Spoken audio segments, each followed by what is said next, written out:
বাংলায় একের পর এক দুর্নীতি, অভিষেককে গ্রেপ্তার করা দরকার। ভরা সংসদে বড় দাবি তুললেন সৌমিত্র খাঁ। স্ত্রীকে বঞ্চিত করা নিয়ে সৌমিত্র খাঁকে খোঁচা দিয়েছিলেন অভিষেক বন্দ্যোপাধ্যায়।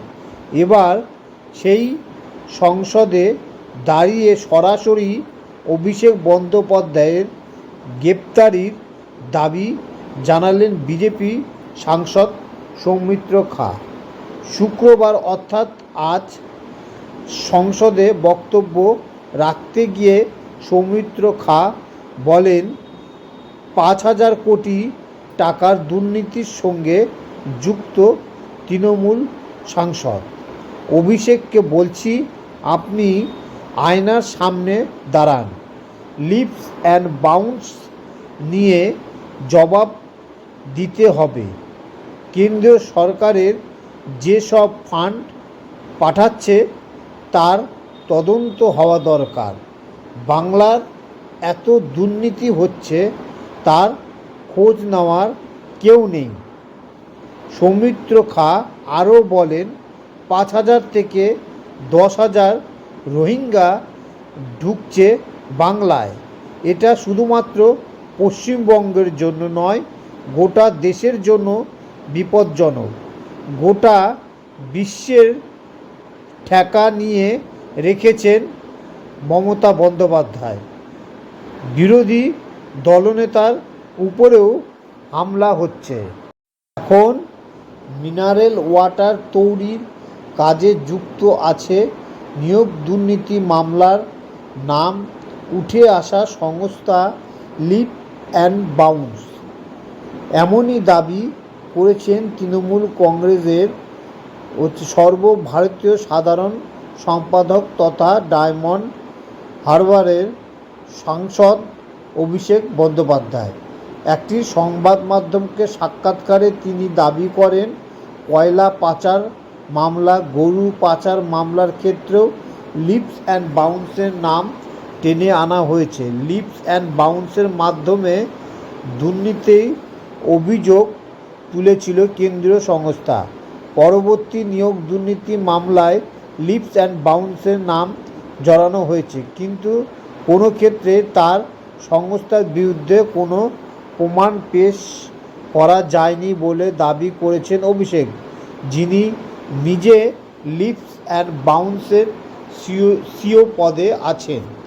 তার মা, বাবা ও স্ত্রী আছেন ডিরেক্টর পদে।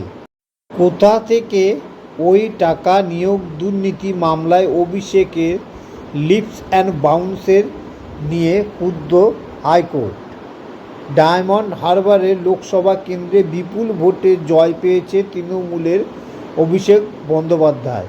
তবে ভোট মিথ্যে এবার প্রাথমিক নিয়োগ দুর্নীতি মামলায় বিপাকে নেতার সংস্থা লিপস অ্যান্ড বাউন্স।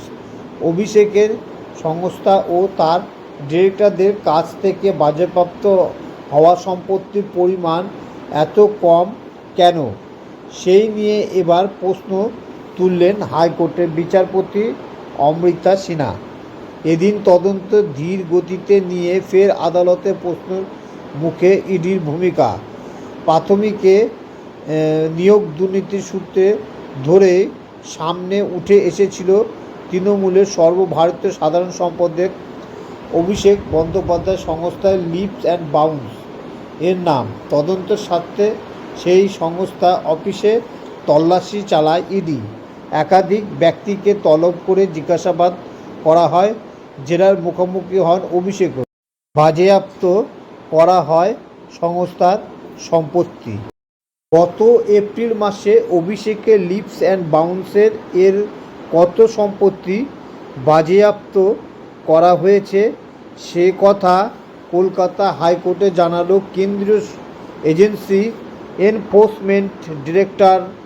সেই সময়েও বিরক্তি প্রকাশ করেছে বিচারপতি। এদিন কলকাতা হাইকোর্টের প্রাথমিকের নিয়োগ দুর্নীতি মামলা শুনানি ছিল।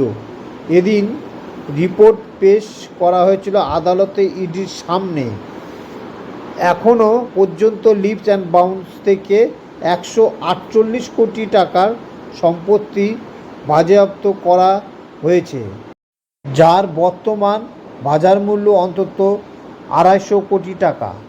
ইডি আরও জানায়, গতকাল লিপস অ্যান্ড বাউন্স সংস্থার আরও 13.5 কোটি টাকা বাজেয়াপ্ত করা হয়েছে। তবে ইডির রিপোর্ট দেখে রীতিমতো ক্ষুব্ধ হন জাস্টিস সিনহা। তদন্তকারীদের উদ্দেশ্যে বিচারপতির প্রশ্ন, কোম্পানির ডাইরেক্টরদের সম্পত্তির পরিমাণ এত কম কেন? ইডি ও সিবিআইয়ের আইনজীবীকে উদ্দেশ্য করে বিচারপতি বলেন, আপনারা যে রিপোর্ট দিচ্ছেন তাতে মনে হচ্ছে এই সংস্থার নিজস্ব কোনো আয়ের উৎস নেই। যা টাকা আসছে তা অন্য কোথা থেকে আনা হচ্ছে। কোথা থেকে ওই টাকা এসেছে সেই বিষয়ে আপনারা খোঁজ নিয়েছেন? এরপরে ইডি তদন্তকারী অফিসারদের বিরুদ্ধে তদন্ত গাফিলতির অভিযোগ তোলেন বিচারপতি। সতর্ক বার্তা দিয়ে বলেন, পুরো তদন্ত আদালতের নজরদারিতে চলছে। কাকে কখন কেন জিজ্ঞাসাবাদ করা হবে, কাকে করা হবে না, ইডি অফিসারদের এই সব তথ্য বিশ্বস্ত সূত্র মারফত আমার কাছে রয়েছে। যে সকল অফিসারদের তদন্ত গাফিলতি করেছেন তাদের নামেও জানেন বলে ভরা এজলাসে মন্তব্য করেছেন বিচারপতি সিনহা। এই গতিতে তদন্ত চলে তা কবে শেষ হবে সেই নিয়ে আশঙ্কার কথা বলেন বিচারপতি। জবাবে ইডির আইনজীবী বলেন, প্রাথমিক নিয়োগ দুর্নীতি মামলার প্রাথমিক শিক্ষা পর্ষদের প্রাক্তন সভাপতি মানিক ভট্টাচার্যকে জিজ্ঞাসাবাদ করা অত্যন্ত জরুরি।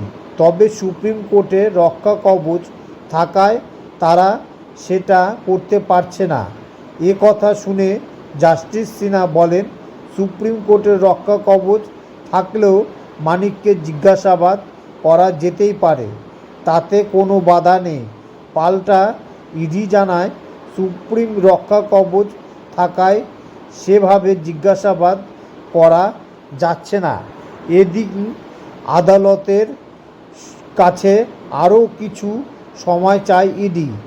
সব শেষে সিবিআই ও ইডিকে নতুন করে রিপোর্ট জমা করার নির্দেশ দিয়েছেন বিচারপতি। আগামী 30 জুলাই মামলার পরবর্তী শুনানি হবে। ঠাকুরঘরে কে? আমি তো কলা খাইনি, তবে হ্যাঁ আমি দেখেছি অনেকে কলা খেতে।